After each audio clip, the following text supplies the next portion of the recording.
Koramangala police ಠಾಣಾ ವ್ಯಾಪ್ತಿಯಲ್ಲಿ ಒಂದು ಗ್ಯಾಂಗ್ ರೇಪ್ ಆಗಿದೆ. ಏನು ಕಾರಣ, ಯಾರು ಅರೆಸ್ಟ್ ಆಗಿದ್ದಾರೆ? ಇವತ್ತು ಅರ್ಲಿ ಮಾರ್ನಿಂಗ್ ಈ ಥರ ಘಟನೆ ನಡೆದಿದೆ. ನಮಗೂ 7:30-8 ಗಂಟೆಗೆ ಇನ್ಫಾರ್ಮೇಷನ್ ಬಂದು ಪ್ರಕರಣ ದಾಖಲಿಸ್ಕೊಂಡಿದ್ದೀವಿ. ಅದರಲ್ಲಿ 4 ಹುಡುಗರು ಇನ್ವಾಲ್ವ್ ಆಗಿದ್ದರು. ಅವ್ರಿಗೆಲ್ಲ ಸೆಕ್ಯೂರ್ ಮಾಡಿದ್ದೀವಿ. ಅರೆಸ್ಟ್ ಪ್ರೊಸೀಜರ್ ಆಗಿದೆ. ಯಾರು ವಿಕ್ಟಿಮ್ ಇದ್ದರು, ವಿಕ್ಟಿಮ್ದು ಎಲ್ಲ ಪ್ರೊಸೀಜರ್ಗಳು, ಮೆಡಿಕಲ್ ಎಕ್ಸಾಮಿನೇಷನ್ಸ್ ಎಲ್ಲ ಮಾಡ್ತಾ ಇದ್ದೀವಿ.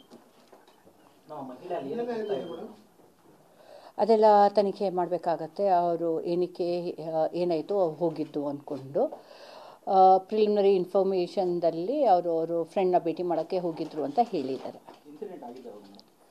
ಇವತ್ತು ಅರ್ಲಿ ಮಾರ್ನಿಂಗ್.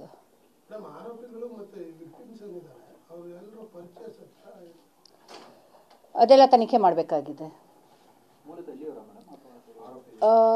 ವಿಕ್ಟಿಮ್ ಡೆಲ್ಲಿದವರು, ಇಲ್ಲಿರೋರನ್ನ ಮದುವೆ ಆಗಿ ಸೆಟ್ಲ್ ಆಗಿದ್ದಾರೆ. ಅವರು ಅಕ್ಯೂಸ್ಗಳೇನಿದ್ದಾರೆ 3 ಜನ ವೆಸ್ಟ್ ಬೆಂಗಾಲ್ದವರು ಇದ್ದಾರೆ, ಒಬ್ಬರು ಉತ್ತರಾಖಂಡ್ ಕಡೆಯವರು ಇದ್ದಾರೆ. ಅವರು ಹೋಟೆಲ್ದಲ್ಲಿ ಶೆಫ್ ಆಗಿ ವೇಟರ್ಸ್ ಹತ್ರ ಹೆಲ್ಪಿಂಗ್ ಕೆಲಸಕ್ಕೆ ಬಂದಿದ್ದಾರೆ. ಇಲ್ಲ, ಬೇರೆ ಏರಿಯಾದು ಬೇರೆ ಹೋಟೆಲ್ದಲ್ಲಿ ಅವರು ಇಲ್ಲಿಗೆ ಬಂದಿದ್ರು. ಚೆನ್ನಾಗಿದ್ದಾರೆ, ಮಾತಾಡ್ತಾ ಇದ್ದಾರೆ ಎಲ್ಲ. She's okay, she's good.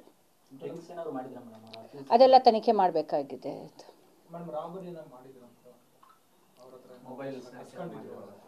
ಅದೆಲ್ಲ ತನಿಖೆ ಮಾಡ್ತೀವಿ. ಈಗ ಫಸ್ಟ್ FIR ದಾಖಲಿಸ್ಕೊಂಡಿದ್ದೀವಿ.